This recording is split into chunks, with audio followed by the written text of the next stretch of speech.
Assalamu alaikum wa rahmatullahi wa barakatuh. Thank you so much for joining for this small clip. As I promised from my workshop, what got you here won't get you there. That I'll be sharing small videos about the other habits that Marshall Goldsmith talks about in his book that we mentioned in the workshop. So thank you so much for joining, and I promise to keep it short, and I hope that this will be beneficial. So remember the habits that we talked about in the workshop: winning too much, telling the world how smart we are, making destructive comments, failing to give proper recognition, claiming credit that we don't deserve. If you don't know about these habits, you can read the book. You can watch my workshop recording, which is available on the group or in the YouTube. And if you feel that you do have symptoms for one of these habits, we can always talk about it. So let us move to habit number 6. I shared this slide in the WhatsApp group and I've got some very interesting responses. So the situation is that imagine you are the department head, you are the CEO, you are the family head. I come to you with an idea that you think is very good. Now I might be coming to you, and if you're a family head, your child is coming to you with an idea that you think is really good. What do? The options that were given are pat me on the back and say, great idea, or just say good idea, but it would be better if you tried it this way, and I have to put that value in front for me. So I've got some very interesting responses. You saw that on the WhatsApp group. If you're not part of the WhatsApp group, you can add it. I'll share the link with you as well. And some of the symptoms for habit number 6, if you can guess what the habit is. If you already read the book, that's great, but I've tried to summarize the symptoms here. Do you like to interrupt during discussions because you have value to add? You just feel that you have so much value and experiences that you should add and the team will benefit from it? You say, great idea, but, or however, or use these kind of words in between the sentences.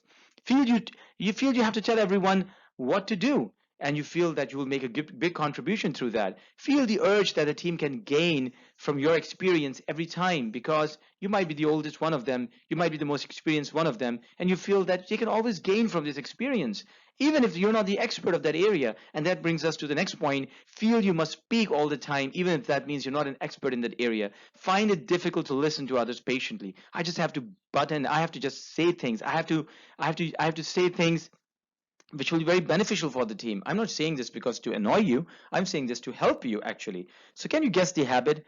If you've guessed it, the habit number six, according to Marshall Goldsmith, is adding too much value. Yes, adding too much value. Always trying to put in your piece. Always trying to put in your idea. What it does is that people come to you with great ideas. They walk away with maybe probably better developed ideas and plans, but they have lost the ownership. Now it's no more their idea, it's your idea, and they don't want to work on something that doesn't belong to them. So the productivity goes down. And it just also does not mean that you should not be now keeping a watch on your team what they're doing, but it's just that you should know when to say, what to say, and if it is the right time to say. Otherwise, winning, if your team will bring the winning for you as well. So adding too much value, always giving in your 2 cents, always telling that you have more experience, trying to tell them that you know more than you do. According to the author, it is something very destructive and can really impact your career, your life, and the performance of others around you. So, what should I do? Simply stop doing what you have been doing in the past. So simply stop saying, just say great idea and stop. But always remember that these things take practice. And as I shared the content with the quote with you also in the previous workshop, I absolutely believe that people, unless coached, will never reach their maximum potential. Why is that? You might be a leadership person. You might be a leadership trainer yourself. You might be a leadership expert. But these subtle habits, they just creep into you, and without knowing, you're falling into them. And no matter how much you're aware of them as well, it will be the practice that will make you perfect. It will be consistency, follow-up, accountability that will help you, make that habit, develop that habit of stopping yourself, of pausing yourself and being aware of when you're in it and not letting you fall into it. So coaching is a tool which can really help you with that consistency and accountability.